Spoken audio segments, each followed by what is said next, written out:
Bleu Azur. France Bleu Azur au week-end. Couleur de Nice, des Alpes-Maritimes le week-end entre midi et midi et demi avec l'association des guides de France représentée par son directeur Cécile Tarlier. Bonjour Cécile. Bonjour Alia, bonjour les auditeurs. Ce samedi matin, nous sommes précisément sur l'île Saint-Honorat, donc on est au large de Cannes et vous avez choisi d'évoquer l'histoire, les origines, jusqu'à maintenant, de l'abbaye de Lérins. On commence quand la première pierre posée? Exactement, aux origines de l'abbaye de Lérins, qui est l'un des sites religieux les plus anciens d'Europe. L'abbaye a été fondée par Honorat d'Arles en 410. Et il y a une légende autour de cette fondation de l'abbaye de Lérins.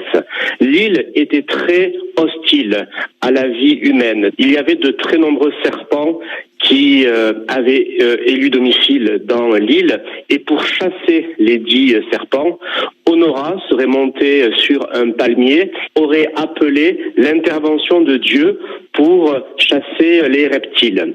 Donc les serpents auraient été chassés de l'île par une intervention divine et simultanément à la demande d'Honorat d'Arles, une source d'eau potable aurait jailli sur l'île. Et c'est un souvenir du palmier au sommet duquel Honorat d'Arles a invoqué Dieu que la plus grande récompense du festival de Cannes est précisément une palme. Et le lien est fait, effectivement. Voilà pourquoi les palmes. Alors l'histoire de l'abbaye, elle se poursuit, Cécile, on est maintenant au Moyen-Âge. Donc l'abbaye de Lérins se développe au Moyen-Âge. Elle a pour fondateur Honorat d'Arles.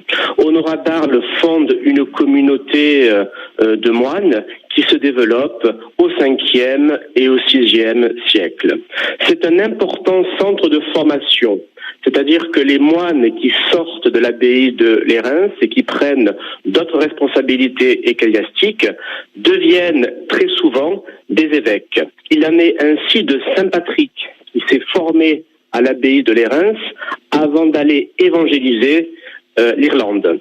Il en est aussi de Saint Eucher qui a été moine de Lérins avant de devenir évêque de Lyon. Donc c'est un centre de formation et un centre intellectuel qui rayonne dans toute l'Europe. Au Moyen-Âge, l'abbaye de Lérins prospère grâce à sa vie intellectuelle, grâce à sa vie spirituelle, mais aussi grâce à ses ressources foncières. L'abbaye de Lérins possède de très nombreux domaines. Elle administre la commune de Valoris ainsi que la colline du Suquet. Comme elle est prospère, elle suscite l'intérêt de très nombreux peuples, armés ennemis. En 732, l'abbaye de Lérins est pillée par les Arabes. Les moines sont assassinés. L'un des survivants de ce raid, Saint Élanter, rebâtit une abbaye. En 1635, ce sont les Espagnols qui occupent l'île et qui en expulsent les moines. Donc une abbaye très prospère, très riche, qui a suscité l'intérêt des Arabes d'abord, puis des Espagnols ensuite, et une abbaye qui, au XVIIIe siècle, arrive à bout de souffle, tant et si bien que le roi de France, Louis XVI, en décide la fermeture. Et avec la Révolution française, c'est une nouvelle page qui s'ouvre dans l'histoire de l'abbaye et dont nous parlerons tout à l'heure. Dont nous parlons dans 3 minutes, effectivement, le temps de marquer une courte pause. On est dans Couleur de Nice et des Alpes-Maritimes, on est au large de Cannes, à l'abbaye de Lérins avec vous, Cécile Tarlier de l'association Guide de France. À tout de suite sur France Bleu Azur. On est toujours dans ce rendez-vous Couleur de Nice et des Alpes-Maritimes, précisément au large de Cannes, ce matin avec Cécile Tarlier, présidente de l'association des Guides de France.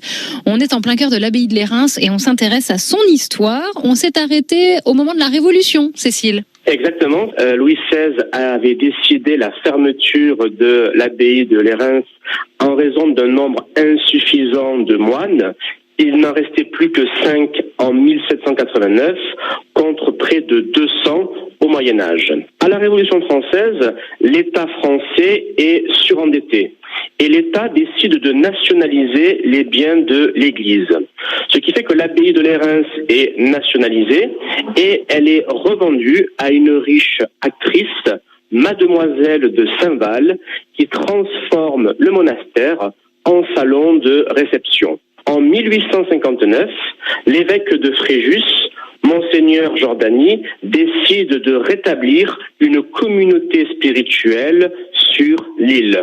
Donc il rachète l'île et il se met en relation avec les moines de l'abbaye de Sénanque dans le Vaucluse pour permettre une renaissance monastique et spirituelle sur l'île. La communauté monastique de Lérins compte aujourd'hui 25 moines qui vivent grâce à des activités d'hôtellerie et grâce à la vente d'un vin qu'ils produisent eux-mêmes. Et c'est en s'ouvrant notamment aux touristes à partir du 19e siècle que l'abbaye de Lérins va connaître une deuxième vie. L'abbaye jouit d'importants revenus apportés par les touristes à travers les liaisons entre Cannes et l'abbaye et les consommations sur place, dans la mesure où l'abbaye produit son propre vin. En 2014, l'abbaye de Lérins a réalisé un chiffre d'affaires de 4 millions d'euros, ce qui permet d'entretenir une vie religieuse et spirituelle sur l'île, un peu différente de celle du Moyen-Âge, mais animée par une vingtaine de moines. Et pour générer encore de l'activité sur l'île, dans le respect de la vie monastique, il a été créé, parallèlement au Festival de Cannes, ce qu'on appelle le Festival de Silence. C'est un moment, lors du Festival de Cannes, où les artistes, les cinéastes, les acteurs décident d'observer pendant une journée une vie de quiétude et de répit, loin de toute l'agitation qui caractérise le mois de mai à Cannes. Une belle histoire, encore une fois, pour cette abbaye de Lérins sur l'île Saint-Honorat, qu'on peut retrouver d'ailleurs sur francebleu.fr. Demain, changement d'ambiance, on sera à Vence, Cécile, dans ce rendez-vous entre midi et midi et demi. À demain. À demain, Alia.